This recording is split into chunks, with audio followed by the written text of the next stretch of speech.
হিজরি সনের গুরুত্ব ও তাৎপর্য। সেকেন্ড থেকে ঘণ্টা, ঘণ্টা থেকে দিন, আর এভাবেই মাস ও বছর পর্যন্ত রুটিনের সঠিক ও উপযুক্ত বিভাজনকে আরবিতে তাকবিম, উর্দুতে নিজামুল আওকাত, ইংরেজিতে ক্যালেন্ডার এবং বাংলায় বর্ষপঞ্জি বলা হয়। আর সময় এমন একটি বস্তু যা তার অক্ষের উপর ঘুরতে থাকে। সেই সময় থেকে যাবতীয় ঘটনা লিপিবদ্ধ হয়ে অতীতের রেফারেন্সে পরিণত হয়, যেখান থেকে মানুষ শিক্ষা ও উপদেশ গ্রহণ করে তার ভবিষ্যতের বিষয় নির্ধারণ করে। এছাড়া প্রত্যেক মানুষের রাজনৈতিক, সামাজিক বিষয়, সামাজিক অনুষ্ঠান ও ধর্মীয় দায়িত্ব পালনের জন্য একটি সুশৃঙ্খল ব্যবস্থা প্রয়োজন, যা ছাড়া একজন মানুষের উপর আরোপিত দায়িত্ব পালন করা শুধু কঠিনই নয়, অসম্ভব। এই উদ্দেশ্য সামনে রেখেই বিশ্বে বিভিন্ন সময়সূচি ব্যবস্থা ব্যবহার করা হয়। এর মধ্যে দুটি ব্যবস্থা সাধারণত পরিচিত: ১. সৌর, জানুয়ারি থেকে ডিসেম্বর; ২. চান্দ্র, মহরম থেকে জিলহজ পর্যন্ত। লিসানুল আরব খণ্ড ৩, পৃষ্ঠা ৪।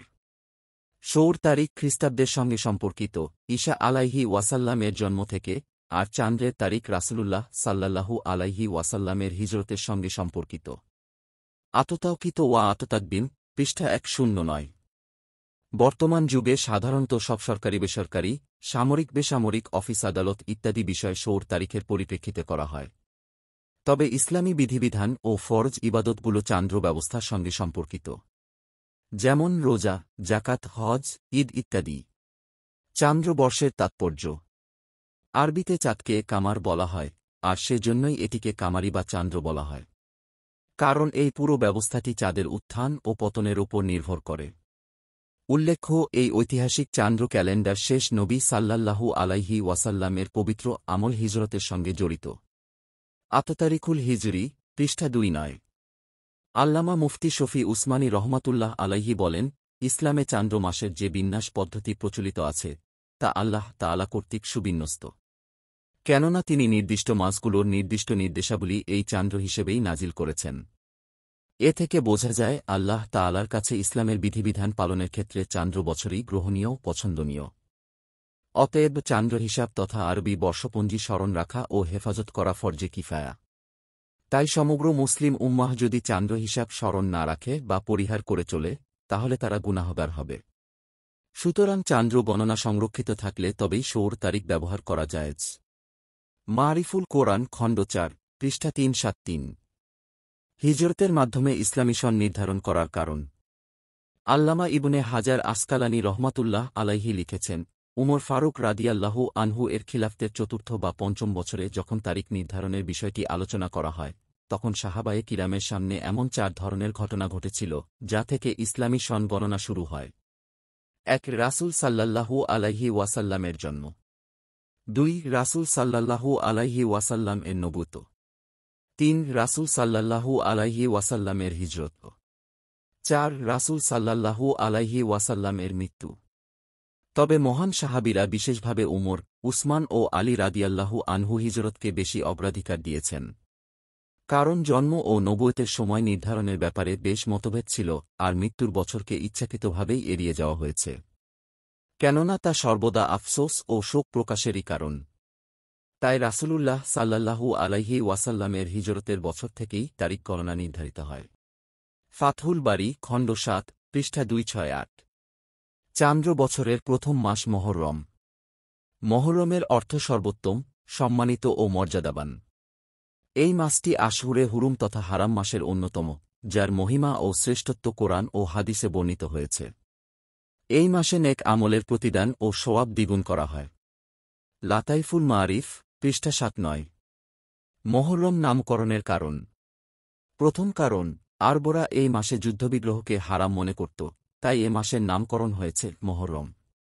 আল মুকনিউ আল আফাজিল মুকনি, পৃষ্ঠা ১৯১। দ্বিতীয় কারণ, মহররমকে মহররম বলা হয় এর মহিমা ও শ্রেষ্ঠত্বের কারণে। কারণ এটি আশহুরে হুরুমের অন্যতম।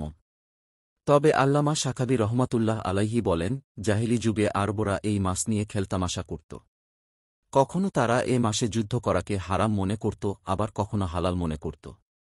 তাই এ মাসে যুদ্ধ নিষিদ্ধ করার প্রতি গুরুত্বারোপ করে একে মহররম বলা হয়েছে। তাফসিরে ইবনে কাসির খণ্ড ৪, পৃষ্ঠা ১৪৬। আল মুফাসসাল ফি তারিখিল আরব কাবুল আল ইসলাম খণ্ড ১৬, পৃষ্ঠা ৯৫। মহররমের ফজিলত ও তাৎপর্য। মহরম মাস সেই 4 মাসের একটি, যার শ্রেষ্ঠত্ব ও মহিমা আল্লাহ তাআলা মহাবিশ্ব সৃষ্টি করার সময়ই লিখে রেখেছেন।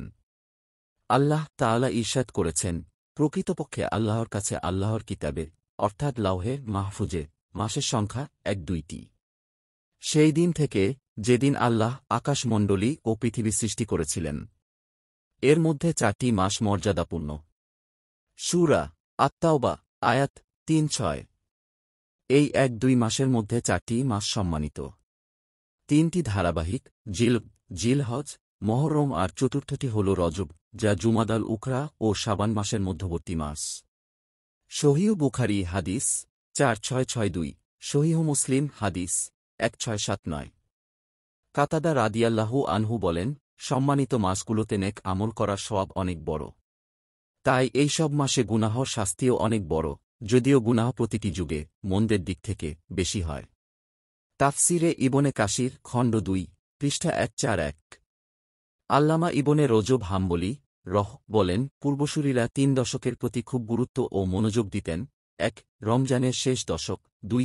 জিলহজের প্রথম দশক, 3. মহরমের প্রথম দশক। লাতাইফুল মারিফ, পৃষ্ঠা 80। মহরমের রোজার ফজিলত। মহরম মাসে নফল রোজার গুরুত্ব অপরিসীম। কারণ এই মাসের সঙ্গে আল্লাহ তাআলার এক বিশেষ সম্পর্ক রয়েছে, এবং এই সম্পর্কই মহরম মাসের শ্রেষ্ঠত্বের পরিচায়ক। আবু হুরায়রা রাদিয়াল্লাহু আনহু থেকে বর্ণিত, রাসূলুল্লাহ সাল্লাল্লাহু আলাইহি ওয়াসাল্লাম ইরশাদ করেছেন, রমজানের পর সর্বোত্তম রোজা আল্লাহর মাস মহরমের রোজা। সহিহ মুসলিম হাদিস 1163। এই হাদিসে মহরমের সাধারণ নফল রোজা উদ্দেশ্য এবং এটিই সর্বাধিক গ্রহণযোগ্য অভিমত। আল্লাহ তাআলা আমাদের সবাইকে দ্বীনের সঠিক বুঝ দান করুন। আমিন।